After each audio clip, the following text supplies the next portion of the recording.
Greetings everyone, Joseph Kursky here with you to talk about the final and 9th week of our Spatial Thinking and Web Mapping Mastery Series course through the Online Learning Consortium.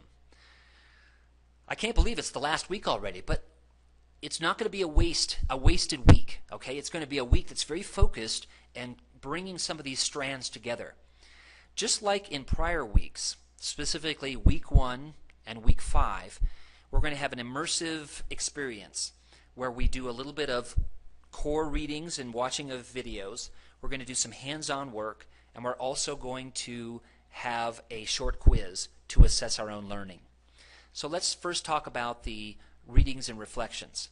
We're going to reflect upon the value of field experiences in education through short readings and personal experiences that we will share in a forum. Hi there. This week's focus in our Web Mapping Mastery series is solving problems. Now, solving problems is really the key reason why geotechnologies were created in the first place, to solve problems local to global in our world. And because of that, some of the problems that we want to solve are local in nature. And so oftentimes you want to use your own collected data in your projects that you can grapple with. Now, these don't have to be local. They can be global issues that simply have not been mapped yet. So, for example, local wildfires or global wildfires, local health versus global health. A lot of that stuff is mapped, sure, but not all of it. And so, with geotechnologies, you can actually bring in your own data. So this week, what we're going to focus on is how to bring in your own data, how to gather your own data, how to attach metadata to your own data to describe what you're gathering and why, and then how to map it. Now remember, mapping is not the end-all be-all, as much as we love maps.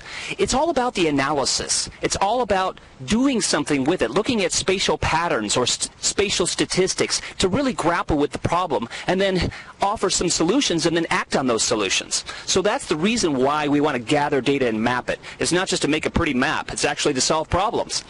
And another key thing about this week is we want to concentrate on, okay, now that you've grappled with a problem and you've come up with some solutions, how do you communicate your results to your constituents, your patrons, your stakeholders, your peers, your supervisors, etc.? How do you communicate that? Now, fortunately, geotechnologies nowadays offers a variety of tools to be able to do that, ranging from multimedia, audio, video, sketches, text inside your maps to more template-based solutions like story maps, where it actually gives you a frame that you can work from and customize to your own needs and your own audience. So there's a variety of ways to communicate. There's also presentations inside ArcGIS Online that you can use quite effectively, kind of like a live web map-enabled slideshow. So we're going to concentrate on solving problems, gathering your own data, mapping your own data, presenting your results, and communicating your results. Thanks.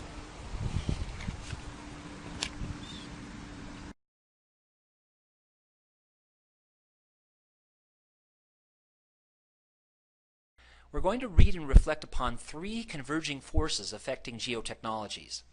1, the increased awareness of complex global problems. Number 2, the increased demand for and supply of maps and geographic data by decision makers and the general public. And number 3, the increasing geo-enabling of everyday devices. Number 3, we're going to talk about and read some of the different ways that data can be gathered, mapped, and analyzed. And number 4, we're going to examine the definition of spatial analysis and explore ways that spatial data can be analyzed. So that's our readings and reflections piece. Our hands-on piece is going to be, I think, really interesting too, and I hope you will feel the same way. First of all, we're going to map some field data collected from tables of data or spreadsheets, GPS units or smartphones, and analyze the resulting pattern using ArcGIS Online. We're going to also map businesses in a metropolitan area and analyze the resulting pattern using ArcGIS Online.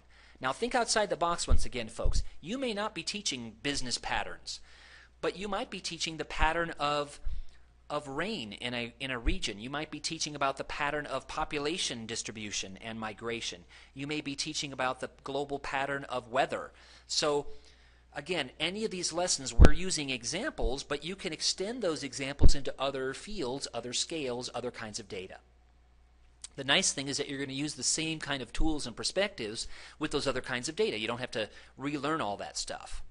So we're going to map these business patterns and really analyze the result of the patterns. Number 3, we're going to analyze food expenditures at home versus away from home. So a nice integration of STEM, science, technology, engineering, and mathematics, and geography, and some personal experiences using multiple scales in ArcGIS Online. And 4th, we're going to use spatial analysis tools such as spatial and temporal buffers and viewsheds using Esri web mapping tools. And finally, as promised, we're going to have another short quiz, this time about the content and skills that help you reflect upon your learning and that helps your instructor, me, assess your progress. I'm also going to include some things about how you felt about the course, the advantages, disadvantages to doing it in the way that we did it, and that will allow me to improve the course in the future. It'll also allow us to have some sort of dialogue about your needs and where to go from here. So I'm also going to provide you with some resources to, okay, I've done this for 9 weeks now in this Online Learning Consortium Mastery Series course. Now, how do I keep going? How do I keep furthering my own knowledge? So those are the kinds of things that we'll have a dialogue about in these last days of the course. So I'm really looking forward to it. Thanks for being here, and let's get started. Thanks.